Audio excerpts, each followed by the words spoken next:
Assalamualaikum warahmatullahi wabarakatuh.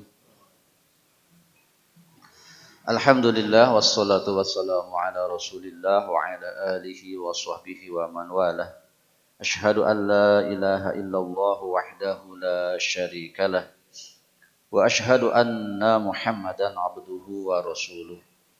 Allahumma salli wa sallim wa barik ala Muhammadin wa ala alihi wa sahbihi wa man tabi'ahum bi ihsanin ila yaumiddin. Amma ba'd. Para hadirin yang saya hormati dan dimuliakan oleh Allah Subhanahu wa taala, kita lanjutkan kuliah kita di hari Kamis. Kita membacakan kitab Riyadhus Shalihin karya Al-Imam An-Nawawi rahimahullahu taala. Semoga dengan karyanya yang baik ini Allah memberikan rahmat, keberkahan dan karunia yang besar kepada beliau dan kepada kita yang membacanya, mendengarkannya, semoga mendapatkan pahala, mendapatkan ilmu dan kemudian mampu mengamalkannya dengan sebaik-baiknya. Bab berikutnya dalam kitab ini, bab ketiga setelah bab kedua, yakni bab taubat, yakni bab as-sabru. Bahasa kitanya sabar. Oleh karenanya bahasa Arab yang berbunyi as-sabru sudah menjadi bahasa Indonesia, yaitu sabar, maka definisinya pun menjadi banyak. Kita sebagai orang Indonesia bisa juga mendefinisikannya sendiri. Apa makna daripada sabar itu? Tetapi setidaknya disebut oleh para ulama, Asy-Syaikh Al-Utsaimin rahimahullahu taala dalam syarah Riyadhus Shalihin, beliau menyebut as-sabru huwa al-habsu. Sabar adalah menahan atau mencegah. Lebih panjangnya, as-sabru habasan nafsa ala ta'atillah wa habasaha an ma'siyatillah wa habasaha anit taskhatu min aqdarillah. Sabar adalah meneguhkan diri, ya, dalam menjalankan ketaatan kepada Allah. Kita tahu menjalankan ketaatan banyak tantangannya. Ada pula sesuatu yang harus dikeluarkan, dari mulai waktu, tenaga, terkadang biaya. Bagi kita sebagian berat mengeluarkan hal itu dan timbul perasaan yang tidak nyaman. Maka perlu ditahan agar perasaan tidak nyaman itu tidak menghalangi ibadah. Ini makna sabar di situ. Kemudian menahan diri dari berbuat maksiat kepada Allah. Nah, sebaliknya, bermaksiat kepada Allah yang kita bayangkan ada kenikmatan yang kita dapatkan dari berbagai macam kemaksiatan yang manusia lakukan. Itu intinya karena ada kenikmatan di situ yang sebenarnya tidak nikmat juga kadang-kadang, ya. Tetapi dari itulah hati cenderung ingin melakukannya. Nah, maka ditahan, ya, agar tidak melakukan kemaksiatan tersebut. Wa habasaha anit taskhati, dan bersabar untuk menahan diri untuk tidak marah, ya. Min aqdarillah, dari takdir-takdir Allah. Semua sudah diusahakan, beribadah sudah berusaha baik, menjalani atau meninggalkan, maksiat juga sudah tidak dilakukan. Terkadang justru kehidupan kita tidak seperti yang diinginkan, ya. Orang bilang, saya sudah sholat, saya sudah berdoa, tapi tetap saya miskin. Ya, enggak sesuai itu sholat. Yang tidak sholat juga ternyata banyak yang malah kaya raya. Ini timbul marah terhadap takdir Allah. Ini kita tahan. Ya. Berikutnya juga diantara yang berat adalah ketika takdir kehidupan betul-betul menghimpit. terasa sakit. Dari mulai sakit betulan, sakit fisik. Yang sakit fisik tentu menimbulkan sakit kepada perasaan dan hati. Ya. Apalagi harus berkorban banyak hal yang akhirnya juga betul-betul takdir pahit kita dapatkan. Ya mohon maaf, orang yang datang ke rumah sakit mau berobat, sudah mah sakit, dia nyeri pula, ya kita katanya tidak semua perawat ramah tamah Pak ya. Kadang-kadang katanya begitu teh ya. Kemudian dokter juga sudah mah sakit, kita teh dicocok ke jarum suntik. Ya. Keluar biaya besar, qadarullah, umur tidak panjang. Ini pahit betul Pak. Ini takdir Allah. Nah maka kita perlu menahan diri. Yang pertama tentu tadi merasakan bahwa itu semua adalah bagian dari ujian yang di situ banyak pahalanya. Seterusnya kalau sudah terjadi bisa mengembalikan kepada Allah, maka ucapannya adalah inna lillahi wa inna ilaihi raji'un. Jadi ini makna sabar yang disampaikan oleh Syekh Utsaimin rahimahullahu taala, yang intinya bahwa menahan diri dari semua hal yang bisa mengantarkan kepada dosa-dosa. Ya, baik dalam perkara yang halal apalagi dalam perkara yang haram. Ya. Baik, hadirin yang saya hormati dan dimulakan oleh Allah Subhanahu wa taala, sabar ini bentuk ibadah, yaitu ibadah hati. Maka kita harus ketahui bahwa ibadah itu ada dua jenis, ibadah lahir dan ibadah batin. Ibadah lahir, kalau dalam sholat gerakan bacaan itu ibadah lahir.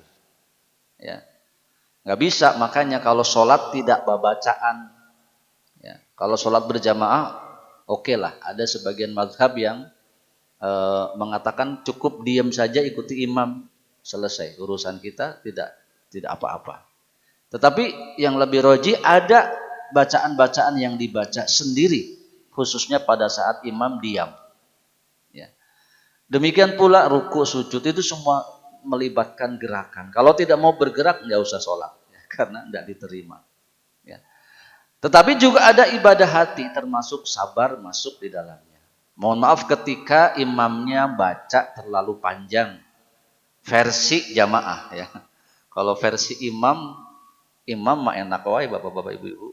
Asal dia punya hafalan panjang ya, dia baca panjang nggak capek, memang begitu adatnya. Saya sendiri kalau membaca rada panjang begitu sesuai dengan kemampuan itu tidak capek. Tapi di belakang orang yang baca agak panjang kesel oke kadang-kadang. Ya, itu manusiawi. Nah, itu perlu kesabaran. Di situ sabar dalam ketaatan. Ya. Seperti ngaji seperti ini. Ini perlu kesabaran. Ya. Yang enak apa jam segini? Yang enak sebagian masih tidur, Pak. Yang enak lagi bangun tidur, bikin kopi, nonton TV, atau buka medsos. Wah, itu enak banget. Ya. Nah, itu versi sebagian orang. Maka dalam perkara seperti ini, kita harus sabar untuk menahan. Ya, kalau pagi-pagi umat Islam, anjurannya seperti apa? Yang terutama tadi sholat subuh berjamaah. Alhamdulillah kalau kita bisa duduk di masjid sampai rada siang, kemudian melakukan hal-hal yang disyariatkan, disunahkan, maka itu sangat berpahala. Kemudian sabar dalam menghindarkan larangan-larangan dari Allah Subhanahu wa taala. Tadi sudah dijelaskan di awal, lebih jelasnya lagi digambarkan dalam kisah-kisah para nabi, di antara yang sangat menonjol adalah kisahnya Nabi Yusuf alaihi salam, di mana beliau melengkapi seluruh sifat sabar. Ya. Dari beliau didengki oleh saudara-saudaranya, kemudian dibuang, kemudian diambil orang, diperdagangkan, sabar. Sampai saat beliau mendapatkan kemuliaan hidup di dalam istana. Ya, kemudian mendapatkan godaan dari sisi kemaksiatan, yakni tatkala istri Al-Aziz, ya, disebutkan namanya Zulaikha, ya, ini nama-nama ini tidak penting, Ya, karena ini berasal dari Israiliyat. Kisah yang bisa jadi benar, bisa jadi salah. Nabi SAW tidak sebut. Nama tidak masalah. Tapi menambahkan cerita yang batil tidak boleh. Ya, di sini saya sering dengar, kalau ada orang menikah suka didoakan. Allahumma alif kuma kama alafta baina Yusuf wa Zulaikha. Ya Allah, persatukan keduanya seperti dipersatukannya Nabi Yusuf dengan Zulaikha. Ini tidak terjadi Bapak-bapak sekalian. Nabi Yusuf tidak menikah dengan wanita itu. Ya, jadi ceritanya tidak benar. Ya, jangan ya. Tetapi yang jelas ini dia istri Al-Aziz, istri pembesar. Ya. Yang menawarkan diri kepada Nabi Yusuf dalam kondisi Nabi Yusuf masih muda, mejehna kata orang Sunda. Dalam sebuah ruangan yang tertutup, di dalam istana sendiri, di dalam kamar yang tertutup juga, tidak ada orang yang lihat. Ya. Ditawarkan kecantikan, ya, dan seterusnya. Dan sebetulnya Nabi Yusuf tertarik juga, merasa ingin, ya, dengan pertolongan Allah atas kesabaran terlepas dari gangguan tersebut, dari godaan tersebut. Ya. Maka kita hidup juga begitu, pengennya lempeng-lempeng saja Pak ya. Tapi kadang-kadang rayuan itu terus datang, berat, besar kepada kita. Ya. Yang jadi pejabat katanya Pak ya, saya tidak tahu, katanya. Kadang dipaksa untuk ikut-ikutan. Ya, kalau tidak mau disisihkan, dikucilkan dan seterusnya. Kadang-kadang katanya tiba-tiba amplop itu sudah dilaci Pak. Ya. Itu adalah tawaran-tawaran duniawi yang kalau tidak sabar itu pasti diambil, ya, dan seterusnya. Maka butuh kesabaran dalam perkara tersebut.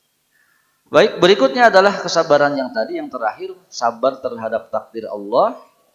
Maka kita harus ingat bahwa setiap kehidupan kita adalah ujian. Alladzi khalaqal mauta wal hayata liyabluwakum. Ya, dijadikan ya kematian dan kehidupan, atau kehidupan dan kematian adalah untuk lahan ujian bagi setiap kita. Maka ujian-ujian yang memerlukan kesabaran umumnya adalah ujian-ujian kepahitan. Dari mulai berkurangnya harta sampai berkurangnya jiwa atau kematian. Semua membutuhkan kesabaran. Baik, itu bagian pertama, tambahan sebagai pembuka dari apa yang dicantumkan oleh Imam An-Nawawi berupa ayat-ayat dan hadis-hadis Nabi Shallallahu Alaihi Wasallam. Penulisan dalam kitab Riyadhus Shalihin diawali dengan ayat-ayat, kemudian nanti baru hadis. Ini menunjukkan Al-Imam An-Nawawi dan para ulama begitulah dalam berdakwah. Ketika menyampaikan ilmu kepada manusia, tunjukkan dulu ada enggak dalilnya dari Quran. Allah menyebut enggak perkara itu? Ya. Setelah itu sudah jelas apa belum? Kalau belum jelas, tambahkan dengan hadis-hadis Nabi Shallallahu Alaihi Wasallam. Yang kita katakan Imam An-Nawawi ini bermadhab Syafi'i. Ya. Imam An-Nawawi bermadhab Syafi'i. Ya. Dan nanti banyak kenyataan yang terjadi bahwa pendapat-pendapat beliau berbeda dengan pendapat Imam Asy-Syafi'i rahimahullahu ta'ala. Nah, jadi sebagian kita yang mohon maaf terkadang menyinggung-nyinggung masalah madhab sambil tidak tahu, maka perlu belajar apa itu madhab dan seterusnya.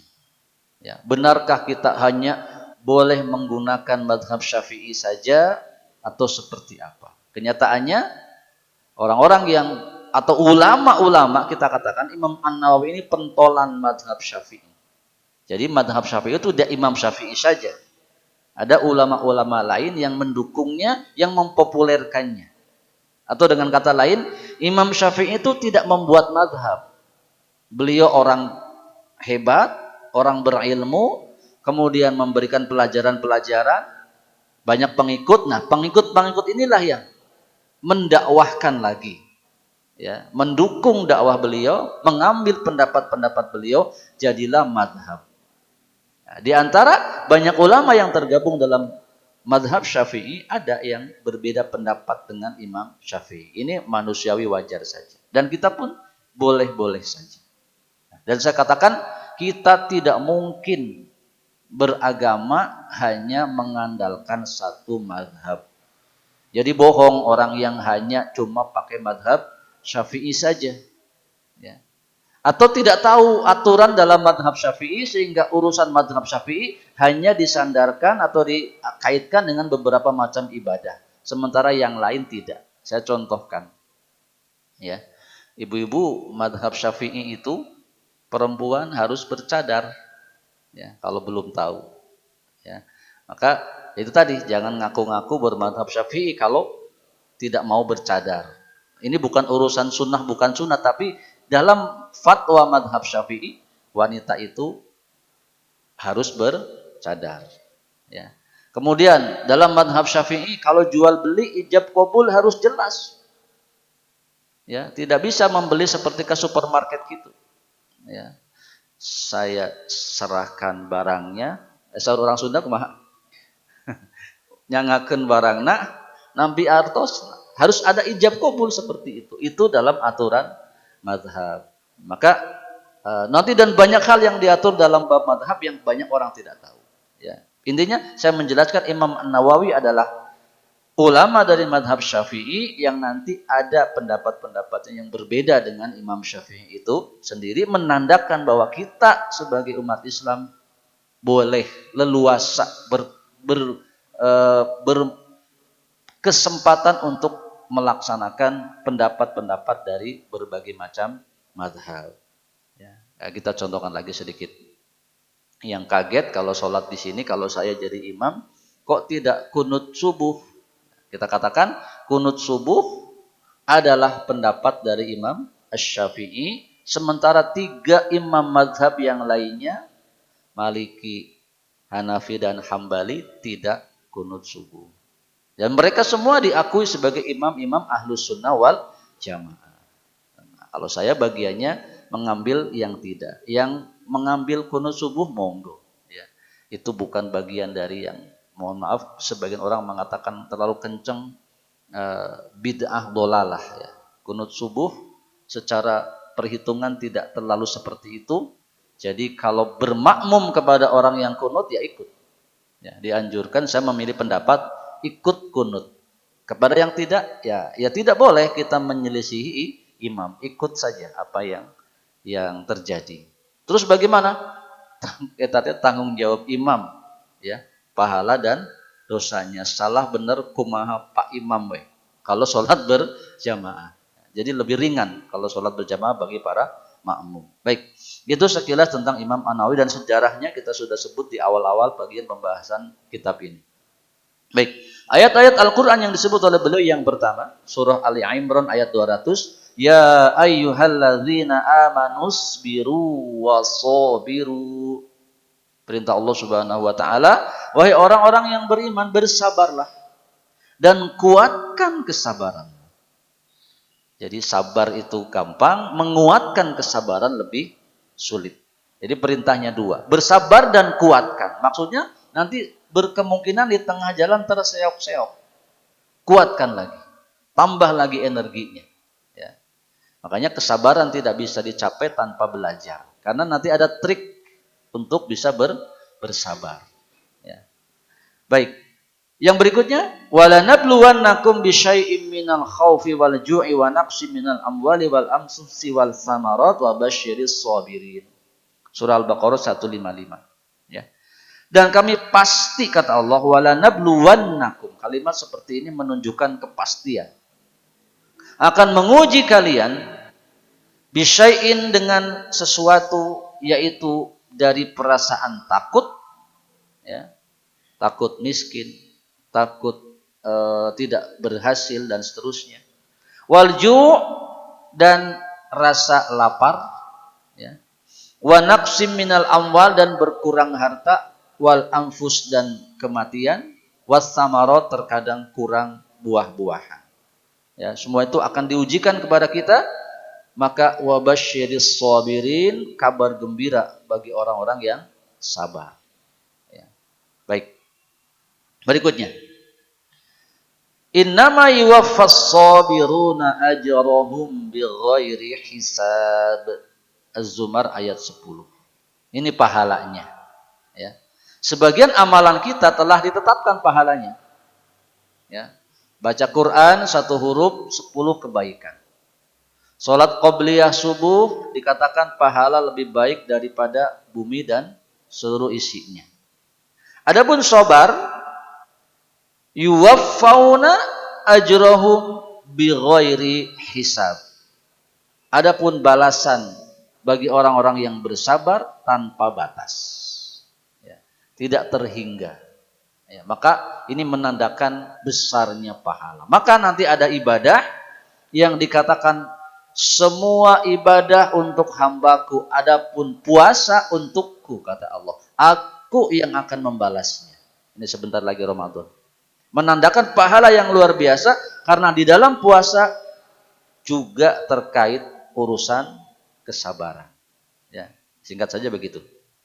Baik, berikutnya waliman sabara wa ghafara inna dzalika, oh maaf, walaman sabara wa ghafara inna dzalika lamin azmil umur. Dan tetapi orang-orang yang bersabar dan memaafkan, sungguh yang demikian adalah perkara yang diutamakan. Ya. Berikutnya dalam Al-Baqarah 153 sebelum ayat yang tadi, wasta'inu atau ista'inu bis sabri was shalah. Mohon pertolongan kepada Allah lah. Mohonlah pertolongan kepada Allah dengan sabar dan salat. Ini ada tambahan, sabar itu tetap harus ada upaya mendekatkan diri kepada Allah, yaitu salat. Nah, ini dua hal yang berbeda.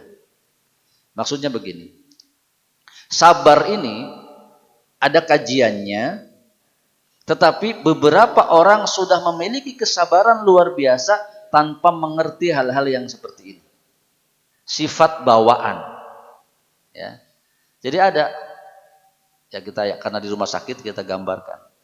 Dia orang keluarganya sakit, ayahnya atau suaminya atau anaknya, si bapak, si ibu, atau dia tenang sekali begitu. Tidak kelihatan sedih, tidak pula mengeluh, ya. Tapi tersolat. Itu teh ada yang seperti itu, ya. Atau kita, mohon maaf sekali, termasuk orang tua saya di kampung dulu, ya, itu kesabaran lebih lah, ya. Bapak-bapak yang punya istri, lihat istri bapak-bapak bandingkan dengan ibu bapak-bapak, mana lebih sabar? Kebanyakan lebih sabar ibu kita. Tetapi orang tua kita banyak yang nggak ngaji, istri kita mah kemana-mana ngaji nate, ya. Sabtu ayah, Senin ayah. Tapi bab itu kurang. Nah, inilah manusia. Ya, sebagian orang Jawa betul-betul penyabar. Ya. Dan begitu pula ada orang-orang di Sunda yang penyabar. Ya. Nah, tetapi itu semua tidak jadi beres kalau tidak dikaitkan dengan agama dan tidak disertai syarat-syarat yang diinginkan. Tidak cukup sabar, tapi harus ibadah. Dan ibadah yang paling utama adalah sholat. Dan ibadah sholat kenapa dari 50 dikurangi jadi 5? Karena memang terkait besar dengan urusan kesabaran. Coba kalau lagi sibuk, ya, yang eleh naon? Sholat. Yang paling pertama kalah pada saat sibuk itu sholat. Ya, makanya saksikan orang-orang yang sibuk. Rata-rata sholatna diengkekeun. Ya. Orang yang sedang berpepergian, kebanyakan malah tidak sholat, meskipun biasanya sholat. Ya, orang hajatan dan seterusnya, Ini hal-hal yang melibatkan sebenarnya butuh pertolongan Allah, tapi tidak dilakukan upayanya, yaitu mendekatkan diri kepada Allah dengan sholat. Ya, baik. Satu lagi firman Allah yang disebutkan oleh Imam An-Nawawi, "Wala nabluwannakum hatta na'lamul mujahidina minkum was-sabirin."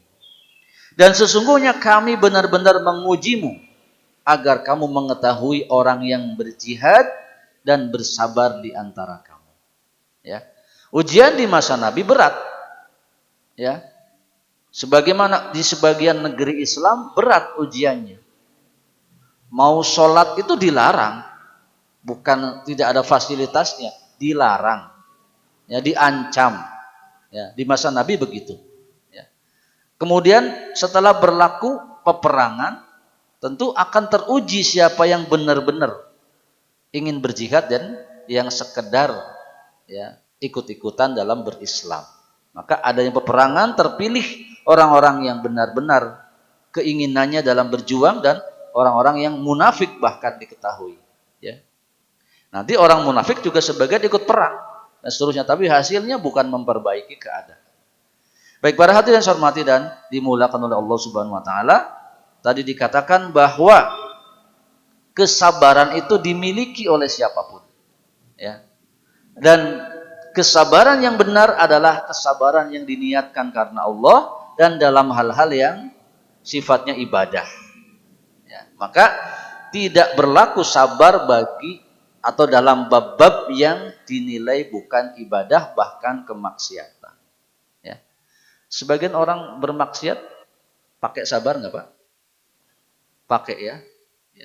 Dia harus merancang strategi, itu perlu sabar. Ya. Kalau mau mencuri misalkan ya, itu dilihat dulu denahnya. Ya. Dia bersabar betul. Ya, sama ya katanya orang korupsi juga begitu. Strateginya disusun. Dia nggak sembarangan. Itu sabar. Ya. Kemudian sebagian merasakan sakit dan bersabar dengan sakitnya. Seseorang yang memasukkan narkoba ke dalam tubuhnya, dia harus pakai jarum suntik kan, itu sakit, tapi dia tahan. Ya. Itu ada kesabaran di situ. Dan disebut dalam Al-Quran memanglah orang-orang kafir juga punya sifat sabar. Dalam surah Shad ayat 6, وَانْطَلَقَ الْمَلَأُ مِنْهُمْ أَنِمْشُوا وَاصْبِرُوا عَلَى آلِهَتِكُمْ. Dan pergilah pemimpin-pemimpin mereka seraya berkata, ini maksudnya pemimpin-pemimpin orang kafir, pergilah kamu dan tetaplah sabar ya, dalam menyembah Tuhanmu. Jadi pemuka-pemuka Quraisy, pemuka-pemuka orang-orang kafir juga menanamkan kesabaran dalam mereka untuk tetap menyembah Tuhan-Tuhan mereka. Ya, sebagian non-Muslim tahu umat Islam berdakwah, mereka juga pasti berdakwah. Ya. Ya silahkan, di negeri seperti kita ini memang masing-masing bisa berdakwah. Ya. Makanya rada aneh.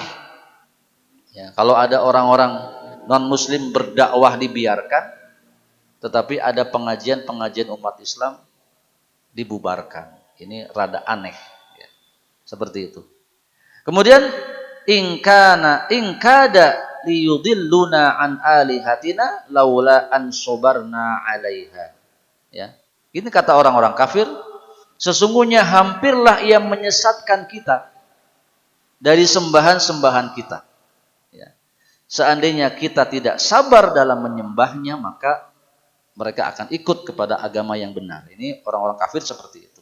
Ya. Menanggapi, melihat dakwah para nabi. Mereka mengatakan kepada pengikutnya untuk bersabar dalam menyembah Tuhan-Tuhan mereka. Baik, itu sekilas ayat-ayat yang disampaikan oleh Imam An-Nawawi yang intinya yang pertama, sabar itu sangat diperlukan karena ujian itu pasti akan diberikan oleh Allah kepada kita. Sabar adalah bentuk ibadah, maka niatkan kesabaran semuanya dalam koridor ibadah dan dalam perkara-perkara yang memang bentuknya ibadah. Ya. Baik, berikutnya. Hadis yang pertama yang disebutkan oleh Imam An-Nawawi dalam bab ini. Memperinci bagian apa saja dan seperti apa pahala dari kesabaran tersebut. Wa an Abi Malik Al-Harith ibn Asim Al-Ash'ari radhiyallahu anhu qala. Dari Abu Malik Al-Harith bin Asim Al-Ash'ari radhiyallahu anhu, ini sahabat tidak begitu terkenal. Saya pun terlupa tidak membuka biografinya, maka kita katakan saja begitu. Ada sahabat Nabi bernama Al-Harith bin Asim Al-Ash'ari, ya, radhiyallahu anhu. Ia berkata, qala Rasulullah sallallahu alaihi wasallam. Rasulullah sallallahu alaihi wasallam bersabda, at-tahuru syatrul iman. Ini kalimat yang benar ini, ya. Yang hadis yang ini. Karena ketika dulu kecil kita mengenal kalimat an-nadzafatu minal iman. Non hartosna. Kebersihan itu sebagian dari iman. Suka ditulis di toilet saja. An-nadzafatu minal iman. Kebersihan itu sebagian dari iman. Ini bukan hadis, ya. Ini kata mutiara saja, ya. Yang hadis yang ini dan mirip. At-tahuru syatrul iman. At-tahur, ya nanti kita jelaskan. Syatrul iman, setengah atau sebagian dari iman, ya. At-tahur yang dimaksud adalah toharoh, bersuci, ya, atau kesucian yang diambil dengan cara bersuci. Maka kita mengenal istilah dalam fikih toharoh, bab suci. Ada wudu, ada mandi, ada tayamum. Nah, inilah yang sebagian dari iman, karena orang yang akan beribadah kepada Allah, sebagian besarnya harus ada bersuci dulu. Ya, jadi kalau sholat bari teu wudu, yang tesah sholat. Ya, maka dalam gurauan, ya, si kabayan cenah. Yang madu kaleres juga henteu. Salat terus kentut Pak si kabayan teh. Nah, beres salat ditegur kabayan, mana tesah cenah salat teh. Kentut balikan deui. Naon da urang mah teu wudu cenah. Jadi dia enggak paham kalau salat itu harus ada wudu. Jadi ya enggak masalah ada saya salat juga enggak wudu, ya batal juga enggak masalah. Nah, maksudnya di antara ibadah itu setengahnya harus dilalui dulu, yaitu perkara bersuci. Baik. Atau sucinya hati itu bagian dari keimanan yang paling tinggi, karena keimanan adalah bab hati. Ya, itu saja singkat. Kemudian walhamdulillahi tamlaul mizan. Ucapan alhamdulillah memenuhi timbangan. Ya. Jadi ada nanti dalam satu sesi kehidupan di akhirat penimbangan amal. Ya, jadi kalau kita ingin berat timbangan kebaikan kita, banyak-banyak mengucapkan alhamdulillah. Ya, salah satu yang besar pahalanya. Ya. Nanti ada yang lain, banyak amal-amal, tidak cuma satu ya, kalau disebut itu banyak nanti. Termasuk kalimat yang dikatakan kalimatani habibatani, ya, ilallah, dua kalimat yang sangat dicintai oleh Allah, ya. Khafifatani fil lisan, ringan pada lisan, saqilatani fil mizan, berat pada timbangan. Subhanallah wa bihamdihi subhanallahil azim. Itu diulang-ulang. Ini cara mudah untuk memperberat timbangan. Dikaitkan dengan bab sabar, orang yang ingin dapat pahala, sepahit-pahit penderitaan, dia masih bisa berkata alhamdulillah. Itu kesabaran yang tinggi, Pak. Alhamdulillah, ya. Masih diberikan rasa sakit, ya. Jadi pas sakit ingat Allah, itu kesabaran. Baik. Berikutnya, wa subhanallah walhamdulillah tamlani au tamla'u ma bainas samawati wal ard. Kalimat subhanallah, alhamdulillah, keduanya dapat memenuhi semua ruangan di langit dan di bumi. Maksudnya zikir alhamdulillah, zikir subhanallah, mencukupi bagi kita untuk memuji Allah. Kalau tidak ada kalimat-kalimat yang lain yang bisa kita ucapkan. Bahkan orang yang sholat baru masuk Islam tidak bisa apa-apa, ya minimal kalimat ini yang dibaca. Ya, subhanallah walhamdulillah. Kalau bisa wala ilaha illallah wallahu akbar. Semuanya disebut. Baik.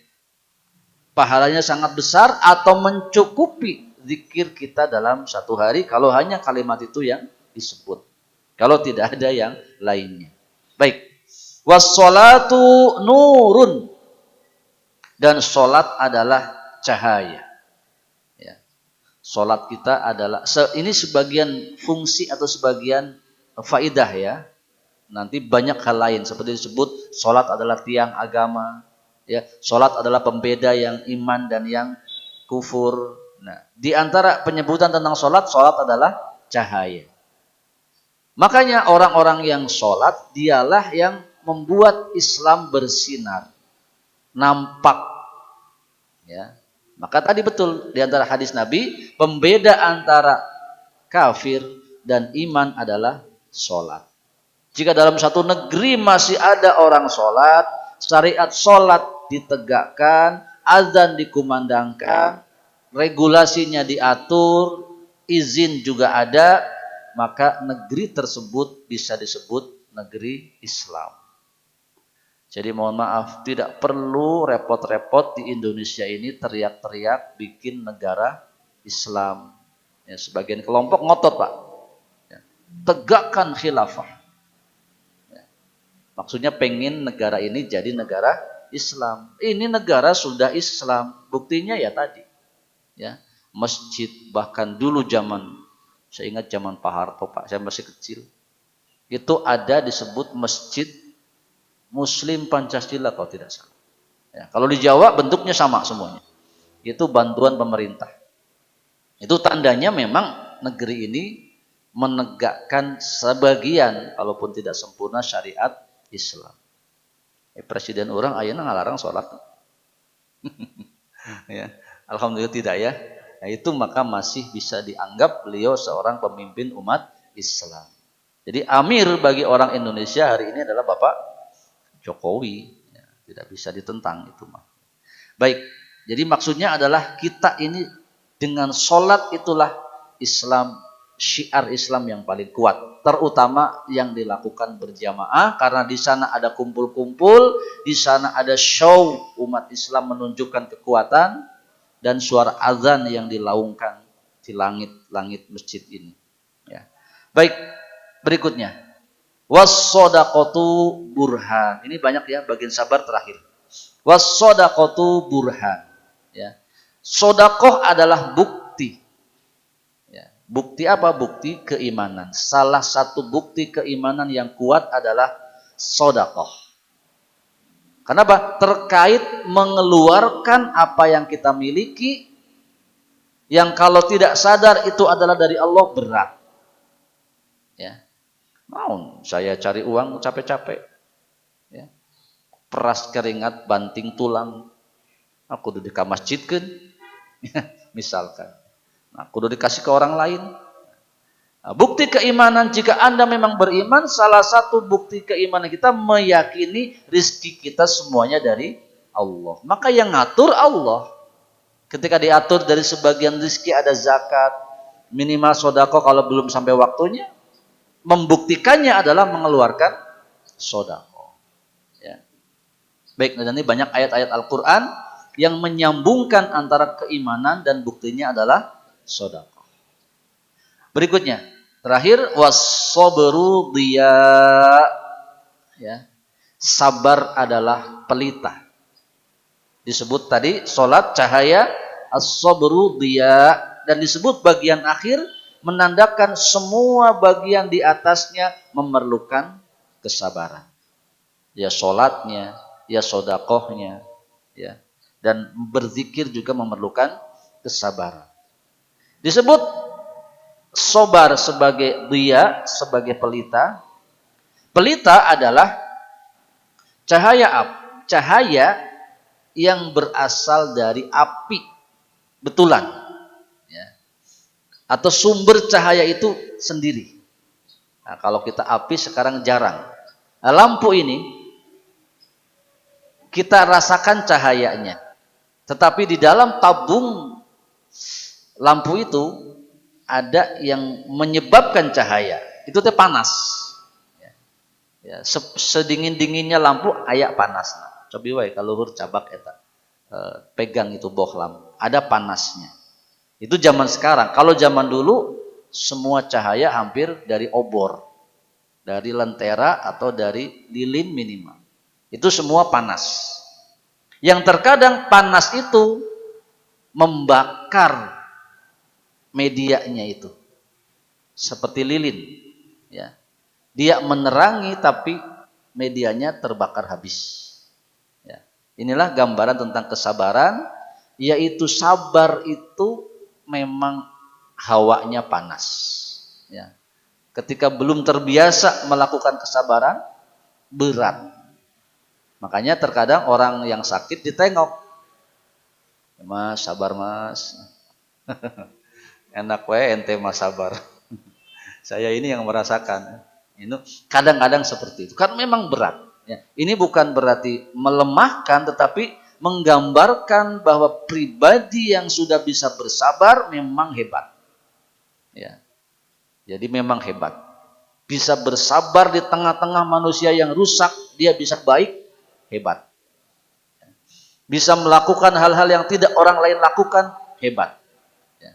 Karena sabar itu adalah bara. Adalah sesuatu yang ada panasnya. Maka dalam hadis yang lain, kalau orang-orang di zaman ini mampu melakukan sunnah, maka ibaratnya seperti menggenggam bara api. Berat Pak, panas. Ya. Sunnah nih jangan aneh-aneh lah. Sunnah itu apa yang kita kenal sebagai sunnah saja. Ya, contohnya sholat sunnah. Nggak ada khilaf, sholat sunnah mah pada tahu. Ya. Tapi melakukan itu berat. Yang mampu melakukan berarti memang hebat. Ya. Kemudian sholat berjamaah. Kalau hukum tertingginya sampai wajib.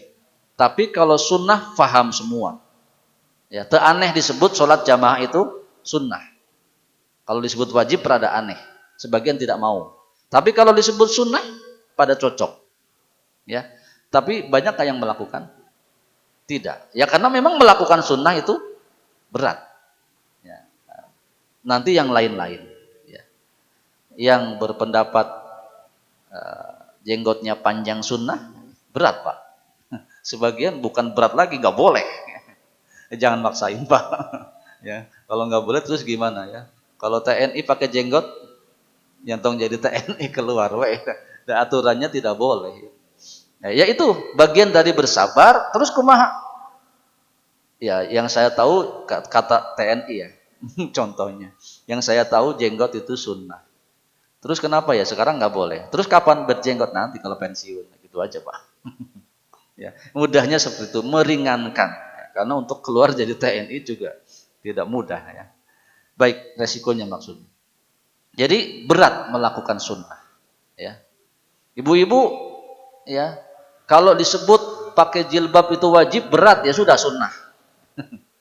Tetapi itu tadi permasalahannya di kita, kalau disebut sunnah ada sunnah iya. Jadi tidak dilakukan. Bukan dibalik. Kenapa Pak dilakukan? Ya ini sunnah.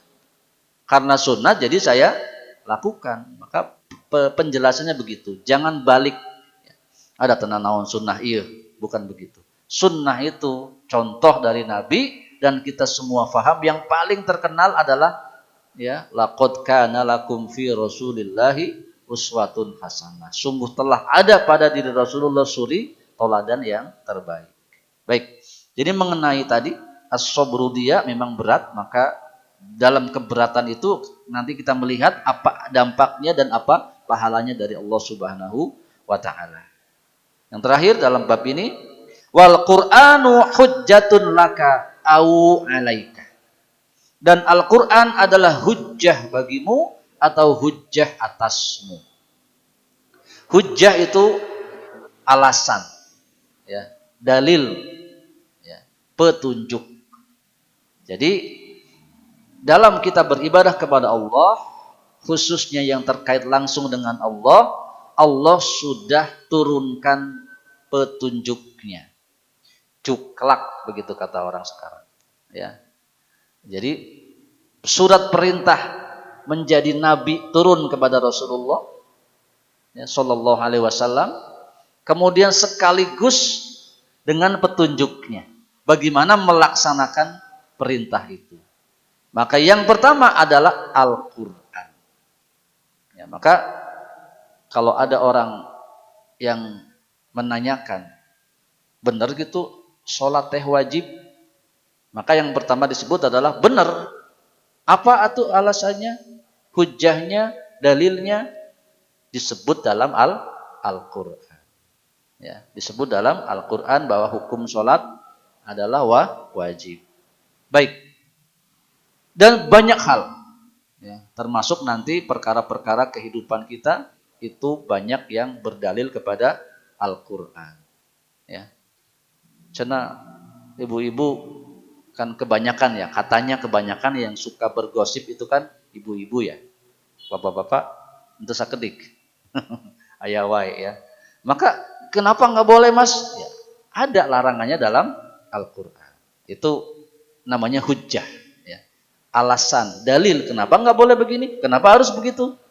Ya, lihat ayat Al-Quran. Dan nanti Al-Quran mengarahkan untuk kelengkapan penjelasan itu pada sunnah, pada hadis-hadis Nabi Shallallahu Alaihi Wasallam. Baik, au alaika atau Al-Quran akan menjadi hujjah bagi kita.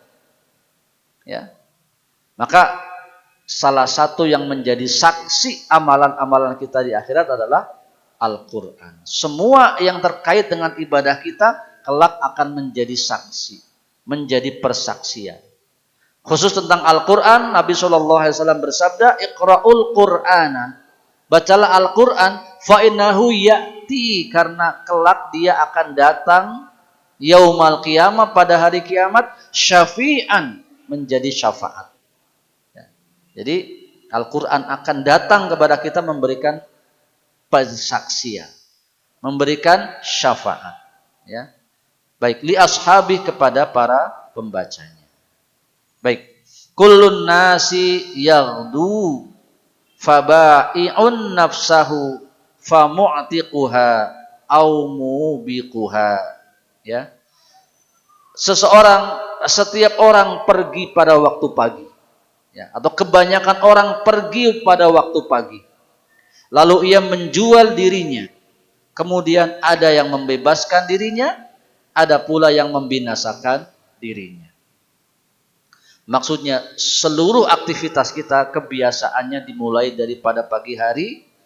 Ada orang yang perginya itu membebaskan dirinya, maksudnya menjadikan aktivitasnya bebas dia dari api neraka, dari kemurkaan Allah Subhanahu wa Ta'ala.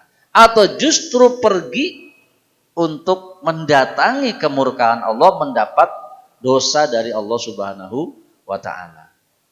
Ya, gampangnya kalau yang pergi ke masjid rata-rata dapat pahala, keumumannya. Ya, tapi kalau yang pergi ke pasar belum tentu, karena kebanyakan yang pergi ke pasar tidak sholat, Pak. Coba pasar antri ayeuna, itu aya wayaki can sholat subuh, Pak, dan memang tersolat akhirnya. Maksudnya begitu. Semua aktivitas kebanyakan di waktu pagi. Ada orang yang pergi aktivitas itu memang membebaskan dirinya, maksudnya membebaskan dirinya dari kemurkaan Allah. Kerja, ibadah. Ya. Nah, maka ada dua versi orang yang pergi, ada yang membebaskan dari kemurkaan Allah, dari api neraka, ada yang justru perginya menjerumuskan dirinya masuk ke dalam api neraka, mencari-cari dosa. Maka kita perhatikan diri kita, kemana kita pergi hari ini. Ya. Perhatikan. Ya. Aktivitas pekerjaan kita sehari-hari, kalau memang sudah halal, alhamdulillah. Kalau masih ada nyerempet-nyerempet yang haram, ya harus mencoba untuk segera beralih pekerjaan yang lain. Kalau ada ajakan-ajakan, yuk orang ngumpul di sana, yuk orang ngumpul di sini, Lihat ngumpulnya nanti jadi dosa apa jadi pahala. Kalau jadi dosa nggak usah ikut. Komo mayar nama mahal mah. Nah, sebagian orang pergi pelesir sana sini biayanya mahal sampai tempat hanya bikin dosa. Ya, ibu-ibu ulah ke kolam renang kalau bepergian teh. Ya, yang campur baur dengan laki-laki itu teh dosa hungkul. Ya, jangan. Udah bayar mahal, ya, tapi dosa. Bapak-bapak juga demikian. Jangan suka pergi ke konser. Ya, bayar mahal, dosa. Konser teh mahal tuh. Mahal, Pak, ada yang ratusan juta itu. Ya, itu perginya kita, ya. Baik, saya kira itu penjelasan pada pagi hari ini tentang satu hadis ke-25 dari awal dan hadis pertama dalam bab ini yang menjelaskan beberapa poin-poin kesabaran. Semoga Allah Subhanahu wa taala menganugerahkan kesabaran kepada diri kita untuk sabar dalam menjalankan ketaatan kepada Allah, sabar dalam menghindarkan diri dari larangan-larangan Allah Subhanahu wa taala, dan sabar dalam menerima ketetapan dari Allah Subhanahu wa taala yang indah, yang baik, yang menyenangkan. Sabar untuk tidak keterlanjuran, berlebih-lebihan. Ini juga dosa. Dan sabar dalam menerima kepahitan yang kita rasakan, ya, agar kepahitan berbuah jadi kemanisan, dan tadi kemanisan tetap berbuah kemanisan di akhirat, yaitu surganya Allah Subhanahu wa taala. Saya kira itu, semoga bermanfaat dan mohon maaf jika ada kekurangan kesalahannya. Subhanakallahumma wa bihamdika asyhadu an la ilaha illa anta astaghfiruka wa atubu ilaik. Assalamualaikum warahmatullahi wabarakatuh.